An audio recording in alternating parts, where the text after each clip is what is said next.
On Global TV News Express, Chinese firm releases seized presidential jet for Tinubu's France trip.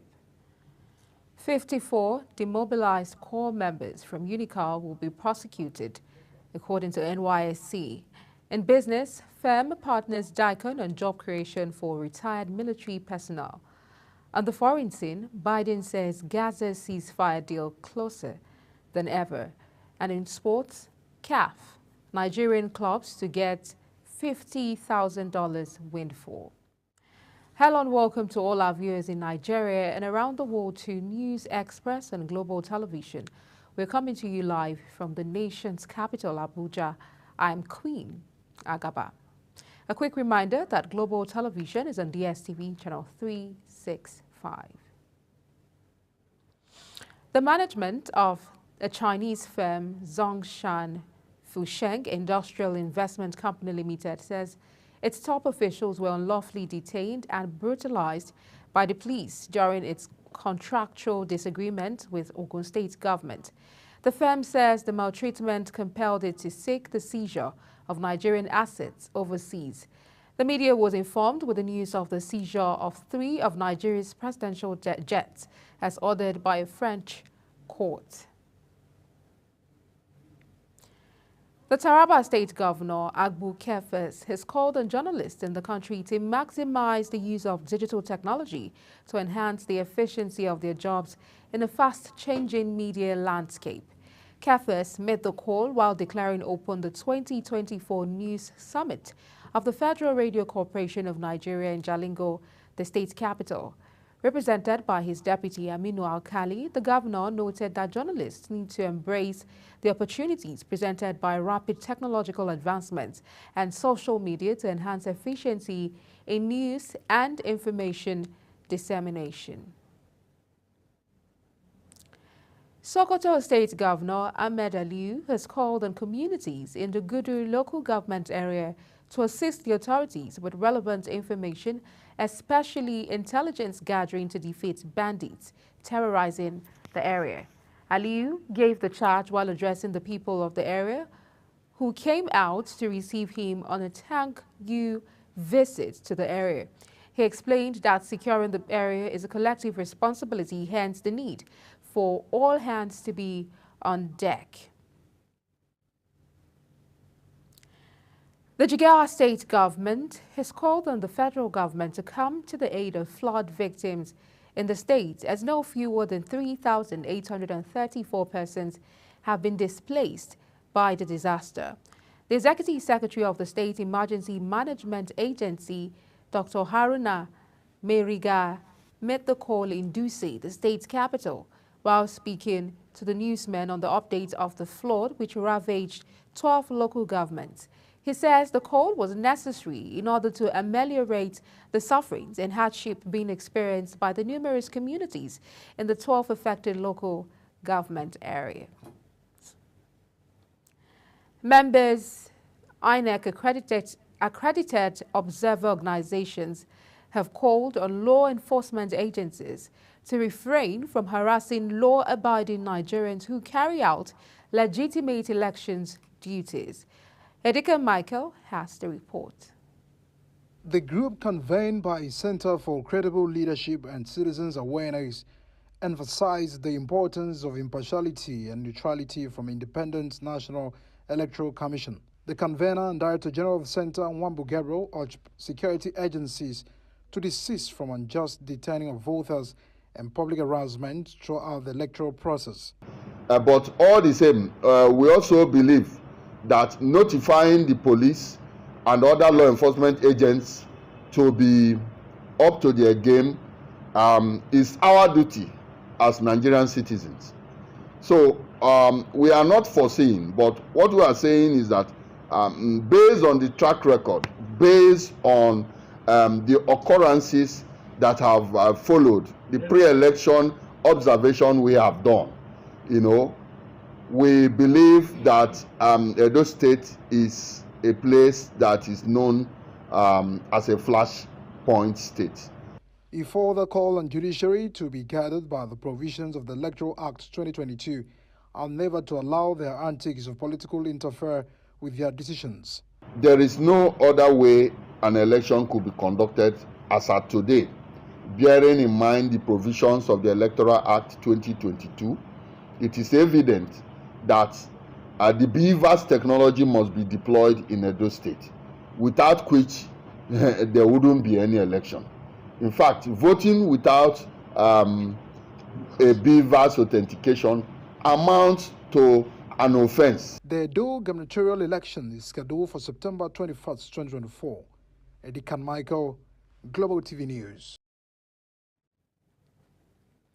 In line with the directive of the governor of Edo State, Godwin Obaseki, the Edo State Universal Basic Education Board has recruited 5,500 teachers. The executive chairman of Edo Subeb, Ozavize Salami, in Benin City, the state capital, says the recruitment is to fill teachers' gaps and boost teaching and learning in schools. She noted that the teachers who went through rigorous recruitment process will fill identified gaps in primary and junior secondary schools across the state. Low voter turnout has characterized the ongoing local government election in Bauchi State. It was reported that voting commenced in most polling centers at about 11 a.m. due to the late arrival of election officials and materials. Voting commenced late at Junior Secondary School, Gwalameji, Kofa, Sakin, Gwalameji, Saudu Zungo Comprehensive Secondary School, and GSS Baba City polling units amid voter apathy. The Inspector General of Police, Kayode Egbetokun, has ordered the deployment of tactical operatives and assets to ensure the prompt rescue of the kidnapped medical students in Benue State. 20 medical students of the University of Maiduguri and Jos traveling to Enugu were kidnapped along the Otukpa-Enugu Road on Thursday. The students were traveling for the Federation of Catholic Medical and Dental Students Annual Convention in Enugu when they were abducted. Health commissioners from the 36 states of the country and the Mandate Secretary of Health of the Federal Capital Territory has commended the leadership of Nigeria's Center for Disease Control and Prevention in the light of the recent outbreaks of cholera, diphtheria, and monkeypox. They, however, called for continued support to states. The health commissioners, under the auspices of the Nigerian Health Commissioners Forum, made this known in a communique issued at the end of their third quarterly meeting in Abuja.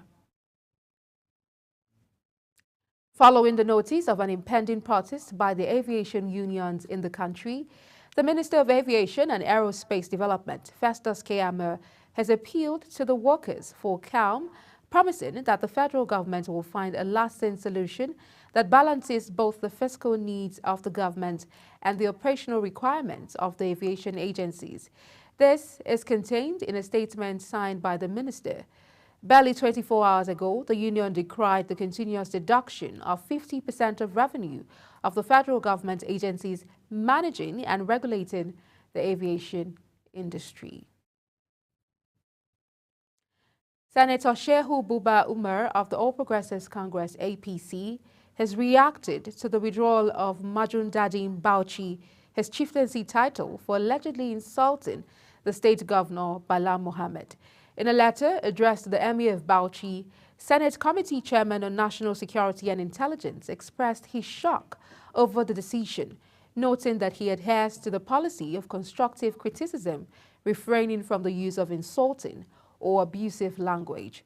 Umar says his response to Bala's despairing comment about President Bola Tinubu was aimed at defending the Nigerian leader against what he perceived as calculated attempts to tarnish his reputation and sow public discord that could threaten national security.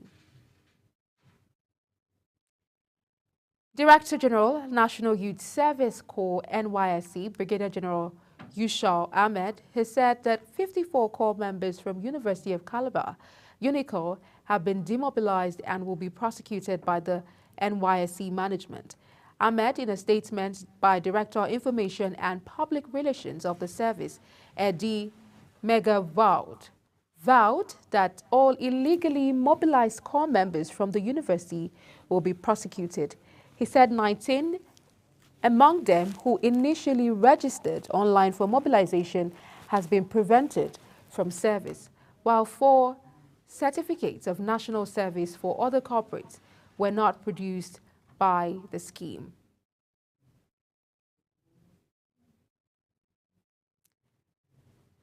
Meanwhile, Director General, National Youth Service Corps, NYSC, Brigadier General Yushau Ahmed, say one of the graduates frequently mobilized for the scheme by University of Calabar, Cross River State, is a bread seller who did not attend the institution. This is coming on the back of 101 certificates that were recently voided by the scheme, making it 178. Ahmed commended the Vice-Chancellor of the University of Calabar, Professor Florence Obi, for her forthrightness to have earlier hinted the scheme on the mobilization of unqualified graduates from her institution. He insisted that the scheme will leave no stone unturned in sanitizing its mobilization process. The likelihood of falling ill or dying from diseases that resist treatment has escalated in Africa, with children and other vulnerable groups being most at risk, according to a new report by the African Centers for Disease Control and Prevention. The report reveals that Africa bears a significant burden of infectious diseases, accounting for approximately 95% of malaria deaths, 70% of people living with HIV, and 25% of tuberculosis deaths globally. You're watching News Express, coming to you live from Nigeria's capital, Abuja. When the News Express returns, the Nigeria Midstream and Downstream Petroleum Regulatory Authority to suspend license of marketers, petrol stations selling to illegal peddlers. Please stay with us. We'll be right back.